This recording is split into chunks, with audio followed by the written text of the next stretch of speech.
The spring of 1946 arrived in California's Central Valley with the kind of perfect weather that made farming seem easy. Clear skies, gentle warmth, orchards blooming white and pink across hundreds of thousands of acres. But underneath that beauty, disaster was building. The bees were dying. Not slowly, not from disease anyone recognized, but catastrophically, mysteriously, across every major farming region in California. And if someone didn't figure out why, fast. The entire state's agricultural economy was about to collapse. March 1946. A Canadian former POW named James McTavish, just repatriated after 3 years in a German prison camp, is working as a farmhand in Fresno County. He's 28 years old, trying to rebuild a life after losing 3 years to captivity, taking whatever work he can find. And he notices something strange about the beehives on the farm where he's working. They're dying, all of them. The farmer thinks it's normal bee colony collapse, something that happens sometimes, nothing to worry about.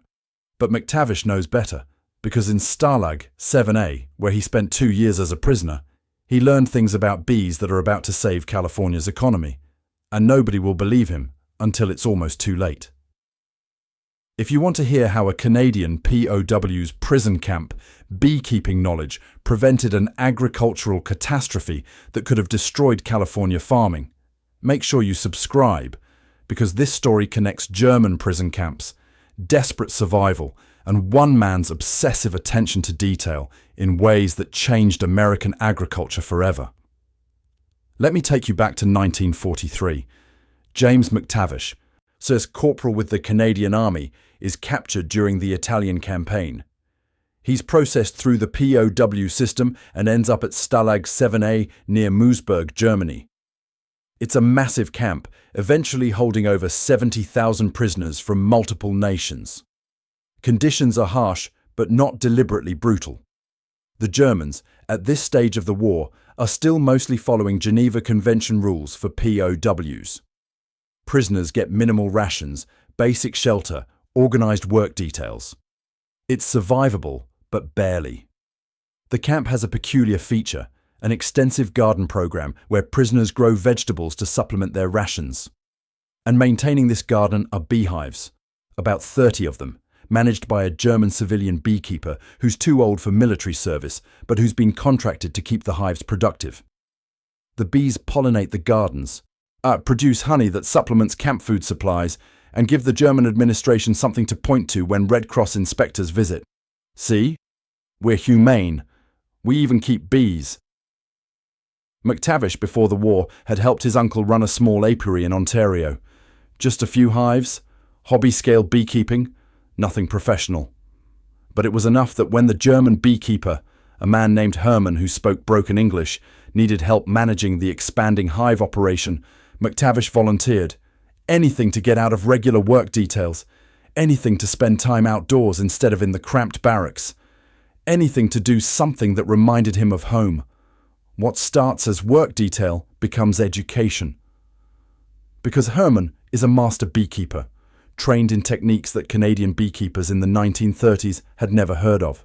And he teaches McTavish about bee genetics, about how to recognize diseases, about the subtle signs that indicate when a colony is failing weeks before obvious symptoms appear.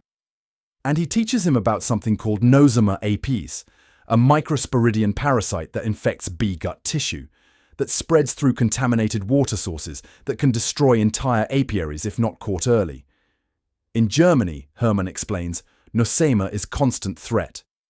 German beekeepers have learned to watch for it, to test for it, to manage it before it becomes catastrophic.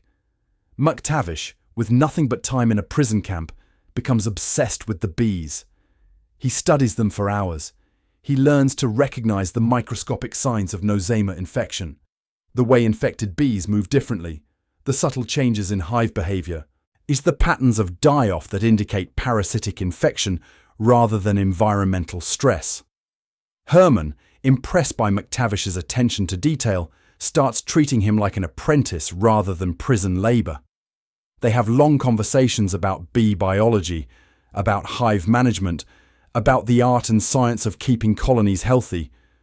For McTavish, it's mental escape from captivity, For Herman, it's someone who actually cares about the bees as much as he does. By 1945, when the camp is liberated, McTavish has spent 2 years learning advanced beekeeping from a German master. He's learned techniques and diagnostic methods that most commercial beekeepers have never encountered. And then he goes home to Canada, gets discharged, and discovers that peacetime Canada has no jobs for ex-soldiers with advanced beekeeping knowledge learned in German prison camps. So he does what thousands of other veterans do. He goes to California, where farms are desperate for workers and asking few questions about qualifications. Spring 1946. McTavish is working on a large orchard operation in Fresno County. Almonds mostly. Thousands of acres requiring pollination from commercial bee operations. And the bees are dying. Not just on this farm, on every farm in the region. Colony after colony collapsing. Beekeepers are panicking because they can't figure out what's wrong. The symptoms don't match anything in American beekeeping literature. It's not mites. It's not environmental. The bees just die. Slowly weakening, then abandoning hives, then collapsing entirely. McTavish watches the die-off and recognizes immediately what he's seeing. It's nosema, classic presentation, the exact pattern Herman taught him to identify. But when he tries to tell the farmer, the response is dismissive. Kid, I've been keeping bees for 20 years. This isn't disease. This is just bad luck. Colonies fail sometimes. McTavish tries to explain about Nosema apis, about how German beekeepers test for it, about how it spreads through contaminated water sources. The farmer waves him off. We don't do things the German way here. This is America.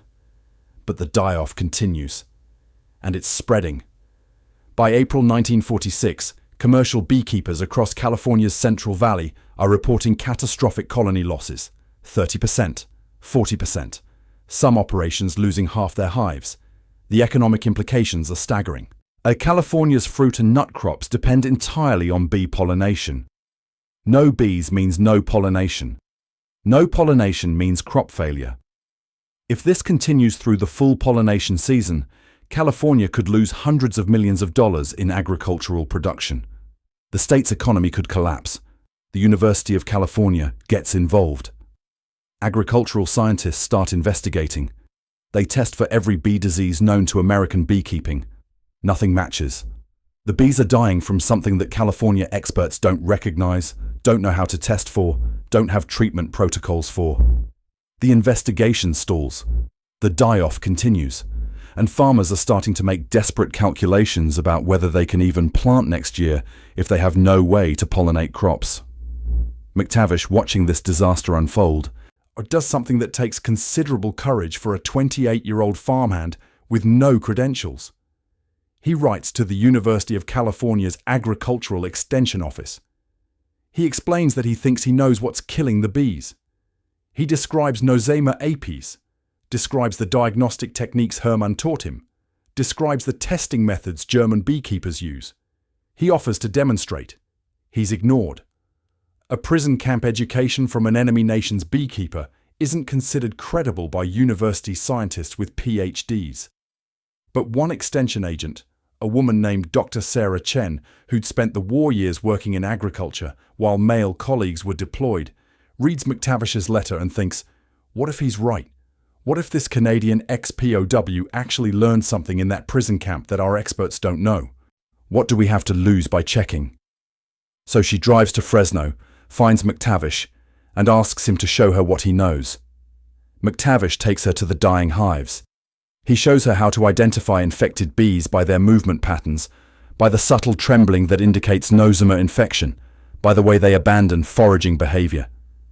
He describes how Herman would test for the parasite using microscopy techniques, taking bee gut tissue, preparing slides, looking for the distinctive spores of Nosema apis. Dr. Chen, watching this farmhand describe parasitology that most American beekeepers have never heard of, realizes she's listening to someone who actually knows what he's talking about.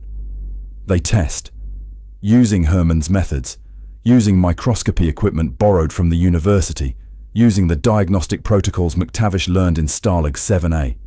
They find it. Nosema apis spores in the gut tissue of dying bees. Widespread infection across multiple hives, multiple farms. It's exactly what McTavish said it was. The parasite exists in American bee populations. It had always existed. But California's intensive agriculture, with thousands of hives concentrated in small areas sharing water sources, had created perfect conditions for epidemic spread. And American beekeepers, who'd never encountered this level of infection, didn't know what they were looking at. Dr. Chen immediately escalates to university leadership and state agricultural authorities.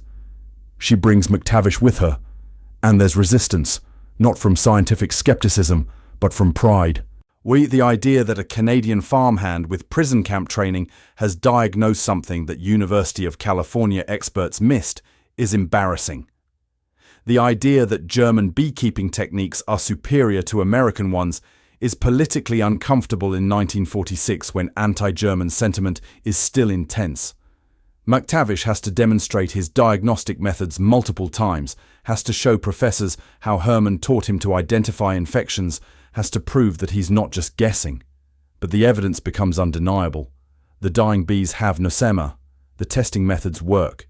And McTavish knows treatment protocols, not cures, but management techniques that can limit spread, that can save hives if implemented quickly, that German beekeepers have been using for decades. The university, swallowing its institutional pride, he starts implementing his recommendations. Hive separation to prevent contamination. Water source decontamination. Removal of infected colonies before they spread parasites to healthy ones.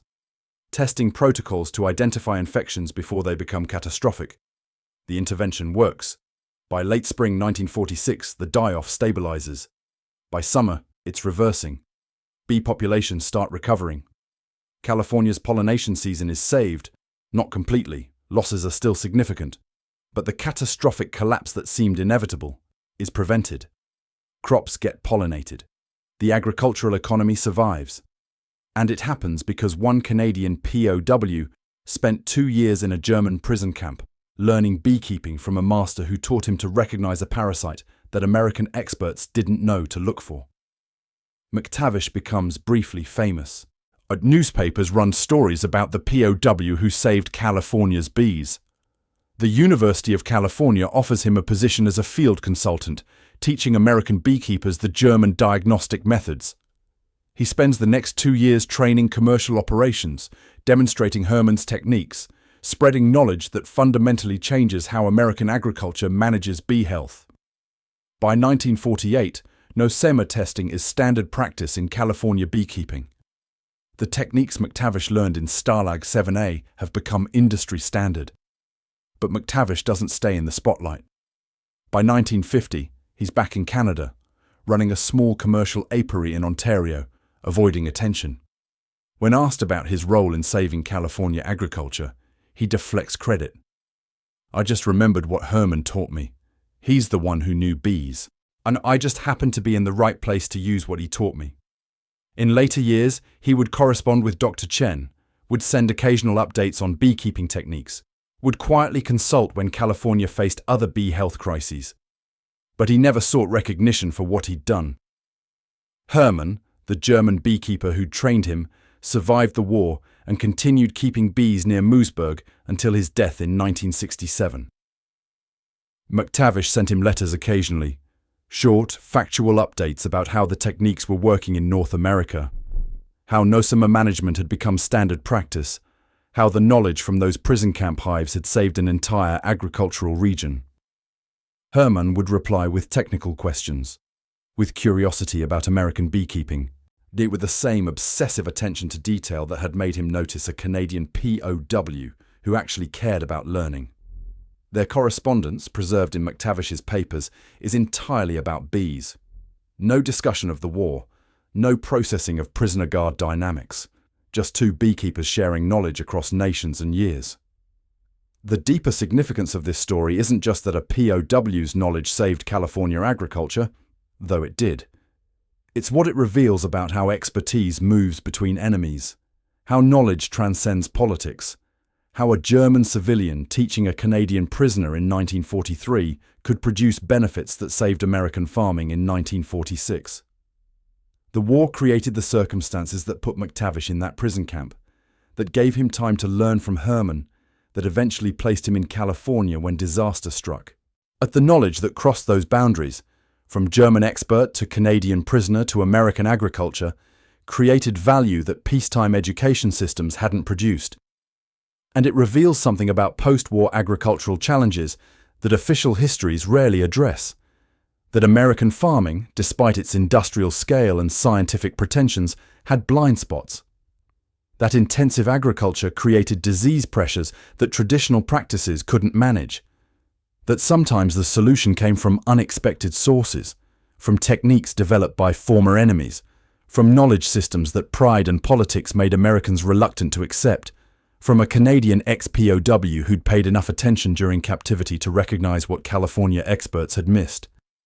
Today, no-summer management is fundamental to commercial beekeeping. That the testing protocols, the diagnostic methods, the treatment approaches, much of it traces back to German techniques that McTavish learned from Herman and brought to American agriculture. The connection is rarely acknowledged. The history has been absorbed into standard practice, stripped of its origin story about prison camps and German beekeepers and Canadian prisoners. But it's there in the methods, in the diagnostic protocols, in the way American beekeepers test for parasites that their 1940s predecessors didn't know how to recognize. James McTavish died in 1994 at age 76, having spent 50 years keeping bees in Ontario. His obituary mentioned his wartime service and his work as a beekeeper, but didn't connect those facts, didn't explain that one led to the other, didn't describe how prison camp education saved California agriculture. That story lived in agricultural extension records, in university archives, in the memory of older beekeepers who'd learned from the man who'd learned from Herman. It's one of those historical footnotes that seems too specific to be important, until you realize that it changed an entire industry, saved an entire region's economy, and demonstrated that even in war, knowledge builds bridges that outlast the conflicts that created them.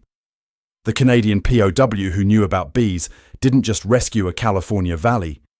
He proved that expertise has no nationality, that learning happens in unexpected places, and that sometimes salvation comes from paying attention to the lessons that circumstances, even terrible circumstances like prison camps, make available to those willing to learn.